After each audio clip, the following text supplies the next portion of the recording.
Hello, welcome to another episode of the Live Cost Construction Experience. Delighted to be joined by the Managing Director of Brooks Timber and Building Supplies Limited, Mr. Mark Lohan. Mark, how are you? I'm very good, Ciaran. And yourself? I'm not bad. Oh yeah, I'm kicking these off from, I don't know what you can see, but this kicking these off from the live and exclusive from the kitchen table at the moment. So improvise, innovate, I suppose, are the two words that are coming to my head. But doing all right, mate. To be honest with you, it's a mad time, isn't it? It really is. It is. I mean, it's a new strange. There's no such thing as strange anymore, really, because everything we're doing every day, this kind of conversation on Skype or Zoom or Microsoft Teams, all these things were kind of things for American technology companies, with the exception of Skype, I suppose. But now I think, what was strange is now the norm. Yeah, I think people that listen to this regularly will hear me harp on about for the last few weeks that I believe there's a shift coming. I believe that we've inherited a way of working from a previous generation that we just took on board, and I just think we've had a correction in that. I think a lot of things are going to change in the way we work.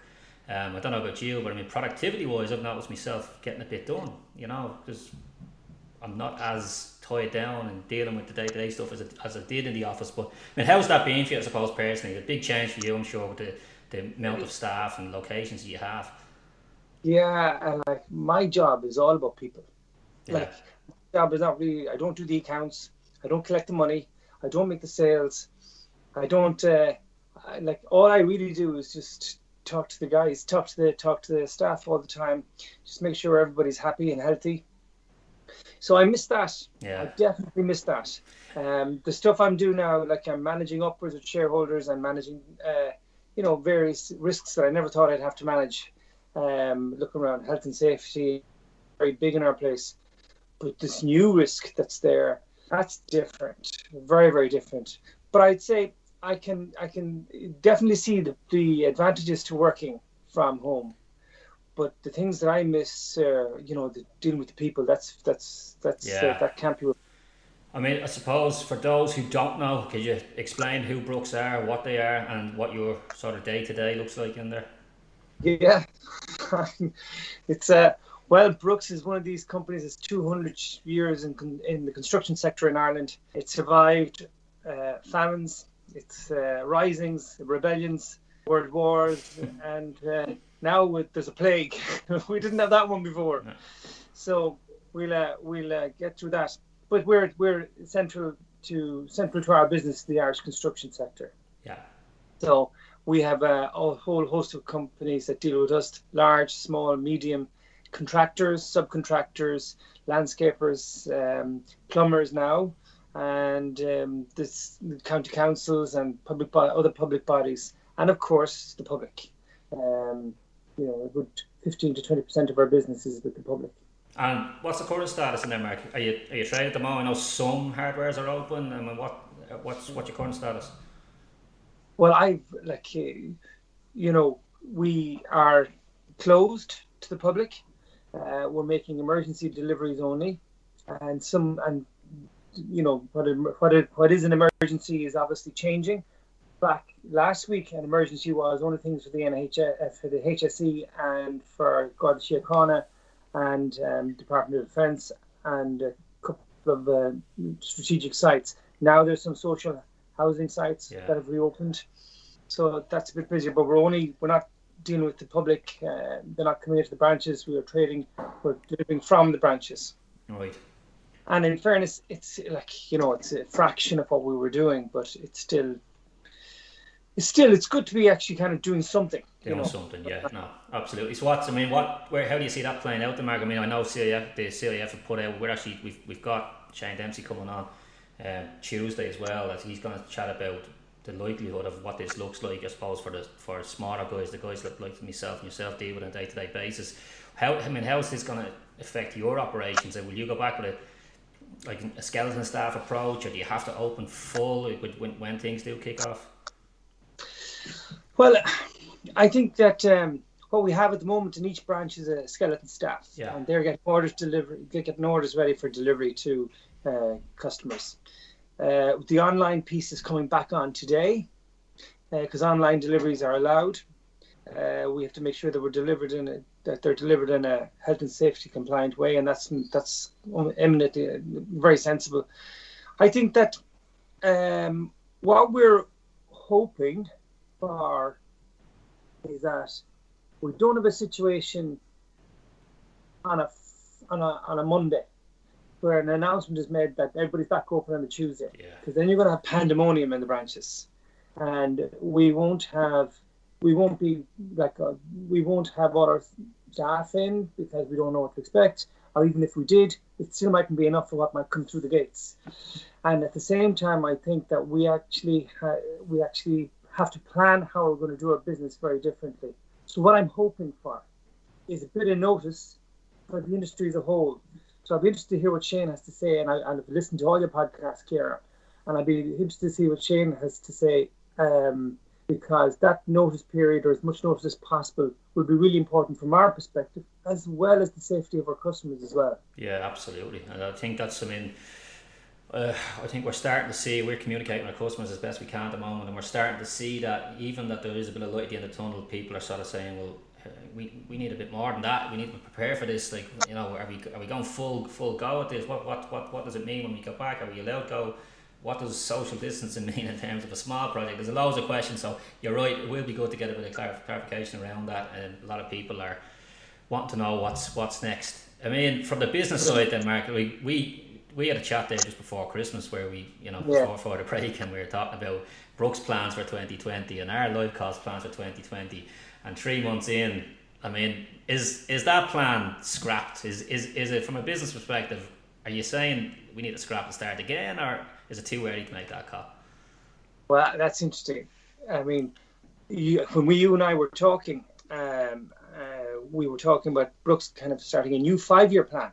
Yeah. Because our 5-year plan that was called 2020, preparing for the next recession, that expires this year, and our year end is April. So January, February, when we met, I was in the middle of actually getting soundings from the industry, from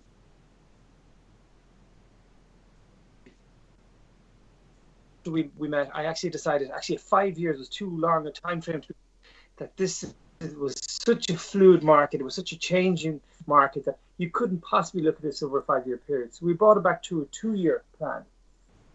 And then this struck. And the way I see this now, everything's gone.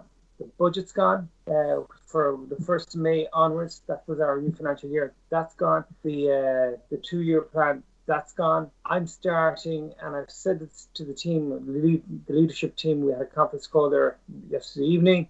And I said, look, guys, we have got to change the way we're thinking about the business. When you come back, so we've got 2 weeks, we reckon, before whatever the next restrictions are lifted. And I think that during that time frame, we had done an awful lot of work in terms of getting our branches ready to be able to trade in a new environment, between perspex and, channels being created. And I said, focus on that. Don't worry about budgets. Don't worry about, all the other stuff that you normally worry about. Just focus on getting the branches ready so that when people come in, our staff are safe, they're safe, customers are safe, and that we have the right stocks, and that we're able to trade and actually exchange goods for money in a safe way. Now, I think that when we do come back, what I have said to our shareholders and stakeholders is that I'm going to be looking at this on a week-by-week basis for the first 5-6 weeks, because I don't know what level of trade is out there, activities out there. And then after that, we look at it on a monthly basis. And after the first 4 months, I think then we'll have an idea of where the next 6 months is going to be. But the idea of doing a budget for a year, or even a budget for a quarter right now, is just out the window, Ciaran. Yeah. And I just think it would put an unnecessary strain on us. We know that we have a certain level of activity that we have to do to keep our head above water. But I think anything above that, or any planning above that, would be just foolish. Yeah, I'll draft you back to that plan, because there's an interesting quote that you done an interview there with the Irish Times, and you talked about that 5-year plan, and I took a note of a quote, and it was saying, you saying, and this is brilliant. I'm not saying we're expecting a recession in 2020, but if there is one, we'll be ready for it. And if there isn't, we're still ready for it, because it's all about being light on our feet. I mean, you've said this a few years ago. I mean, how ready are you for this? Or you could never have envisaged this type of recession. I suppose when you look at markets and you look at trends, there was something coming. There was a correction going to come. I think we all knew there was some sort of correction going to come. So, but we never could have envisaged what had to come. And how prepared are you for something like this? I think there's two types of preparation that you need to have for this. First one is, of course, how you set up, physically, how you set up to be able to, because our business is very much about people coming in, sometimes 3 times a day, first thing in the morning, just after lunch, and then on the way home. That is a common pattern amongst our customers. And the level of familiarity that builds up there is really, really, it's fantastic. It really is. But obviously, it comes with risks in the current climate. So what we have to do when we say being ready for what's coming, there's a health and safety thing, and that is the key thing. Yeah. That is the key thing. Everything else falls into place. I think the light, and then the other piece of being ready is about just making sure that we have a well diversified business. That when I did make that statement, I didn't expect to be right, but it seems like I might have been. Yeah. But it might be just a short recession. We don't know. But anyway, I think the key point there is about being light on your feet, and I do genuinely believe we've had a very flat structure in our organisation. There is no big formality. It's all about people know what it is that they have to do, including myself, and being light on your feet and having the resources, whether it be people, cash, or plans, or whatever it might be, to able to achieve that.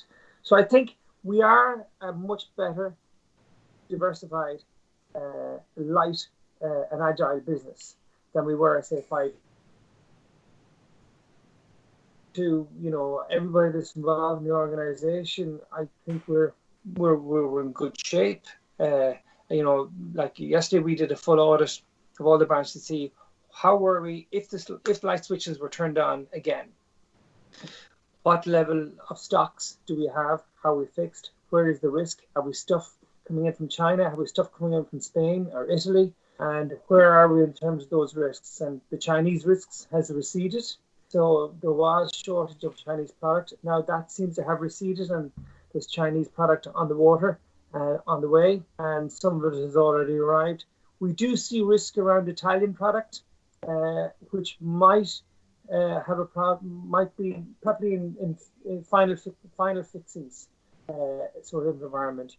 And Spanish product will also be somewhat of a risk. But I think the one thing that we've been arguing for with IBEC is that we need to have a sensible policy of substitution of products. Yeah. So I'm not talking about removing specifications or anything like that. I'm talking about the sensible substitution of one product for another, where there might be a time lag in terms of supply chain. But to answer your question, I think that the business that we have is well stocked, it's well fitted out, it's well diversified to be able to bounce back quickly. And as well as that, there is an advantage that we have, and it's one I don't take for granted either, and it is that we actually are in strong locations. We don't have a location that was struggling. We don't have the number that we used to have. We don't have 25, 28 branches across the country as a whole. We have 7 very strong branches. Yeah. And they're all in very good, strong trading locations. And thankfully, that's an advantage. And then I think as well that they're all fully diversified. And the DPV business that we acquired in 2013, that was a nice add-on to our business. And that really has come to fruition in the last 5 years. The benefits of that acquisition come to fruition in the last 5 years. So all of that goes well. My first ever job, believe it or not, double employed with Veneer. No way. There you go. Yeah, first ever job, sweeping the yard. Sweeping the yard up on Brunswick Street there, and I was looking for an apprenticeship at the time. Couldn't get in apprenticeship, so great man by the name of James McKeown, one of the ex-directors in there, got me in, sweeping the yard, and that's where it all began for me, Mark. There you go, little. Didn't know that, Ciaran. There you go. Didn't know that. There you go. Yeah. Uh, That business is a sweet business. Yeah. It is a nice boutique type operation. It's servicing. It's almost below the radar, and it services a lovely range of industries. Yeah. I suppose back to what we were chatting about even in December, Brooks made a decent investment online. You've obviously seen something there. Do you think this accelerates that? Do you think it changes it in any way? Do you think there's a now and we need to start looking at some innovative ways of selling? Or I mean, are we too early to talk? Are you happy now with that investment you've made online? Do you think it was the right call? Do you need to do more? You know better than anybody. It's a bottomless pit. You could put fortunes into it. You really could, and we have put a significant sum into it. But I think we've done it in two tranches, and we were very clear what we wanted from both of those tranches. So the first investment really was about four years ago. We wanted a decent B2C site. Yeah. That we never really. You could spend any amount of money you want on Google Ads and all that sort of stuff, and we didn't. We said we weren't going to do that. This was a tool that was there and available to people that were out there and wanted to do shopping around. We were never going to be top of the list, but if people wanted to shop around and look for other options, we were there. And that we were comfortable with that because we had 7 strong branches on DPV, and they were trading very, very well. But we could see what was happening, that there was a move. So the approach that we've had from the very beginning when it came to online was, let's not be the leaders in this one. Let's try and be the leaders within our sector, though, if we can be. But let's not be the leaders, generally. Yeah. So what the investment we've had was always to kind of stay in touch with what was happening and pioneering to some extent in the sector. The second tranche of the investment has been the most significant one, and that's an enhanced B2C site where suddenly the activity that we're doing on site on the B2C is actually bringing our profile up. That's a significant, with people dedicated to that, making sure that we have the right products and that the products have been properly marketed and that they've been properly promoted as well. Then the other aspect of that is B2B. And again, we would feel that the market that this is going to happen at some stage, Ciaran, that the B2B aspect of our business is going to go online. It won't happen. I don't see it happening. It's slow to happen. I don't see it happening overnight. I don't think it's going to be in 2 years, but I think it's only a matter of time before people will go online. Do I think that this particular pandemic will have an acceleration effect on it? I do, actually. Yeah, I do. To the extent of how much is going to accelerate that move online, I don't know. I think that the current profile of our customer base, and I can only speak from our customer base, the 10% of the transactions that we do are the large companies, 20% of the transactions are to the public, the other 70% of the transactions are to the guy, we call him, because it's generally a him, the white van man. Yeah. And he can be driving red, green, black, or blue, but we call him the white van man. And that guy is a high collect customer. What drives him? Why does he come in 3 times into a Grafton branch or a Brooks branch, whatever it would be? There's a couple of things. And it's not all, it's that sometimes they need a break from site. And so your builder's merchant is a place to go and pick up something. And then sometimes you're not entirely sure exactly what it is that you're looking for. So yes, you have a couple of staples that you've got to get, like your plywood or whatever it might be, or timber. But then there might be just some other question that you might need to have, and you might have to come in and sit down with somebody for 10 minutes and just go through the various options that are there in terms of whatever it might be, the guttering or could be whatever. So they come in for that, and I think that they also come in from the point of view of just the chat. Yeah. Believe it or not, just the chat and a bit of crack that might be going on at the counter or whatever it might be. And sometimes, we recognize that, and we have this thing called a third Thursday thank you, and that happens every month on the third Thursday of every month, and it's basically a thank you to the customers. And what we do is just organize breakfast, and then might be something there that would actually just be a gift to a customer. It is incredible how much it doesn't take much to get them into the branch. So it's not a huge effort to get them in. Yeah. So I think as the generations maybe move on and another generation comes in, that mightn't be as important to them.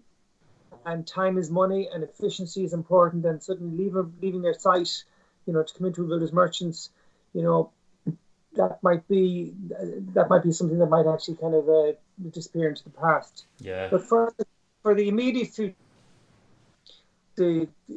I do see it as being a growing aspect of online, but I don't see it growing hugely. Now, I could be wrong. Because you've talked about one day having to compete with Amazon. I know Amazon are doing interesting things across the water, but I mean, do you see them ever coming here? Do you see them ever coming into this market?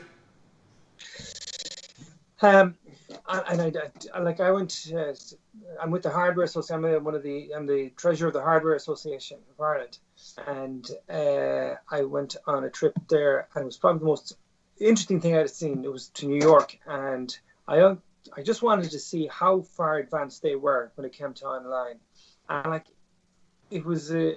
I was surprised when I got there. I could see it was the extremes. On the one hand, you could see just Amazon being able to deliver within 2 hours. Same day delivery, within 2 hours, Amazon had it delivered.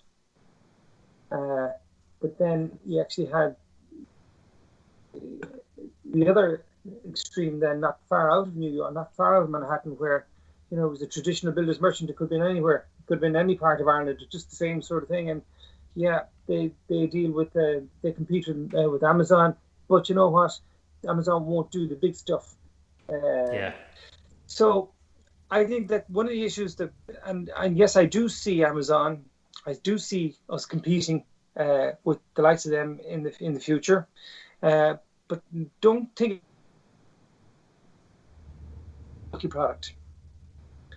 One of the issues that we have been grappling with on the online piece is somebody orders a hammer, a saw, and a few other tools. We can put them in a box, wrap it up, and send it off for a delivery charge of €6.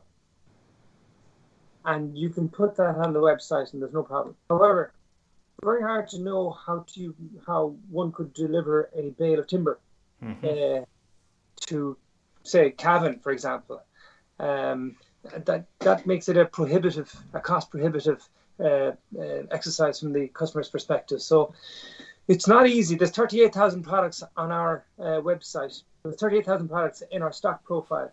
Having the right transport costs and logistics operations to be able to satisfy demand for those 38,000 products across the country as a whole is a significant challenge. It is. I mean, the fear you always have with Amazon is what they've done to like the likes of home delivery is that they can underpin these businesses, come into industries and underpin them with the mass profit they make off something like AWS, and they can come in and run at nothing. They can run at a loss, and trying to compete with that is almost near impossible, to the fact where they just saturate the market and they almost kill the market, and then up they come from there. So it'll be interesting to see how they come. I'm a firm believer that service matters, and especially in this industry, I just think people being able to pick up the phone, as you say, talk about a spec is a huge thing. Would Amazon ever be able to compete with that? Probably not. The small stuff I worry about. I think they could come in and clean up there. You've been kind with your time, Mark, so I want to respect that. What advice would you have for our general listener base, being construction operators, business owners? What advice could you give them? I mean, you made a great call 5 years ago, put a great plan in place, and that plan has become the truth, right? And so you obviously know a bit about this stuff, planning for uncertain times. What advice could you give business owners out there? Okay. Well, look, we do an e-zine to our customers every one. We were doing it every quarter. We're doing one every week now. This industry is moving so fast. Like this is an entirely different industry to what it was 7 years ago. Even. I mean, there's regulations, there's NZEB, there's product on allocation, there's product pricing up and down, and and now it has now become much more difficult to be a builder. And frankly, I actually have huge sympathy for the builder in the Irish sector. The level of regulation that we used to have compared to the UK was way ahead of us.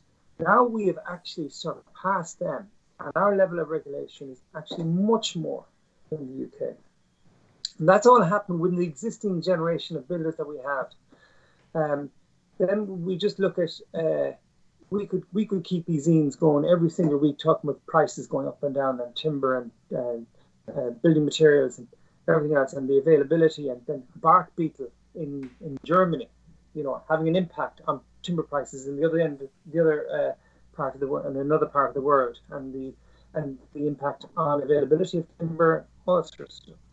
So the one piece of advice, if I even buy advice, it's a request of our customers, is when you are doing a pricing for a job, building uncertainty, say it in terms of the price. These prices are based on current availability and current regulations.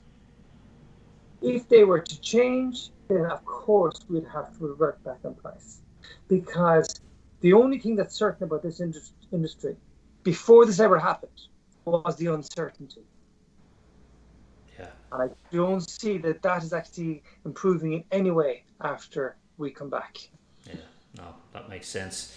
Mark, great company, the oldest, was reading, one of the oldest companies in Ireland, as you touched on, been through it all. No doubt you'll come through this one, but hopefully unscathed. But we'll keep in contact with you. We think you're doing some good stuff in there, so we'll certainly be trying to keep as close as we can. A lot of our customers are Brooks customers, and the feedback is always positive. So, Mark, thanks for your time. We really appreciate it. Any bits of golden nuggets, as we call them, that we can get out there to people that will help in any way, that's all we're trying to do through this mad time. So we appreciate your time. Take care. Thank you, Ciaran. Thanks, Mark. Cheers. Bye-bye.